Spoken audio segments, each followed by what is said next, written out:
دا د انبار هغه جومات دی چې پکې د تېرې جمعې په ورځ د مانځه په وخت ځانمرګی برید شوی و. په دغه برید کې د سیمې د یو سپینګیري په شمول 30 ځوانان او ماشومان مړه ولې تر 10 نور زخمیان شوي وو. د دغه پیښې د وژل شویو کورنۍ هره ورځ دغه جومات ته ورځي او له هغې وروستو د ناستي ځایونو ته ځي چیرته چې د کلي نه علاوه د بهر نه راغلي خلک هم د دغه وژل شویو لپاره دعا کوي. په دې پیښه کې د هرې کورنۍ تر 4 او 5 پورې ماشومان وژل شوي ولې ډیر ماشومان لا هم زخمیان دي.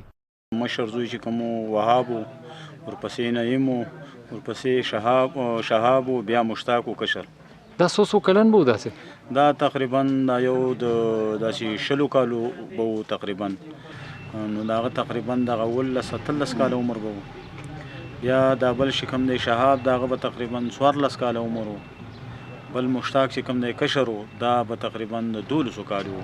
یاره په خپل هیڅ روزګار نه کوم، بس دغه بچو ته ناستو مستا بچې دی شه، بس دغه به دومره کول چې بس غریبانان به دا 2 پنډۍ ته تله، دا 2 غواړو او دا 2 پنډۍ ته تله مزدوري به یې کوله.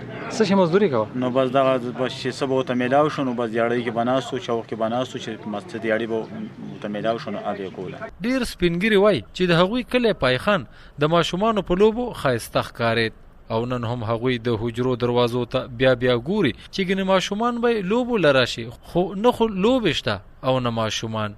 د ډېرو سپینګیرو کورنۍ داسې پاتې شوې چې د مزدورو زلمي یې د دغه چاودنې له وجې خاورو ته وسپارل. دوی وایي چې د انبار سیمه کې روزګارونه نشته نو زلمي به بهرنو ښارونو ته مزدورو لتلل. आपकी زوی دی سینوم غفور څو کلنو؟ 10 کالو. واده دې ورته کړی و؟ واده مې ته بس وس کړی. څه روزګار یې کوه؟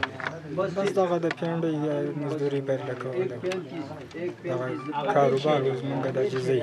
دولتي چارواکو د وژل شویو کورنو ته 3 لاکه ولې زخمیانو ته د 1 لاک روپو چیکونه ورکړل. خو ولس ویل چې که چیرته د هغوی د کلي سړکونه جوړ وي او روغتونونو کې دولتي سهولتونه برابر وي نو امکانات وو چې ډیر ماشومان نه و مړه شوي. شاهنواز ترکزی، مشال radio.com، پایخان.